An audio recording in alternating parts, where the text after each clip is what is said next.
Hi guys, in today's video I'm going to show you is it possible to save view one's photos on WhatsApp. So let's find out. So open WhatsApp and here you can see that I receive a view one's photo.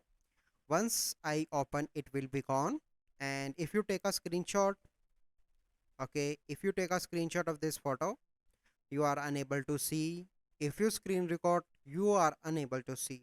So basically it is not possible to screenshot or screen record view one's photo, and Instagram or Facebook done this to protect privacy of users on WhatsApp as well.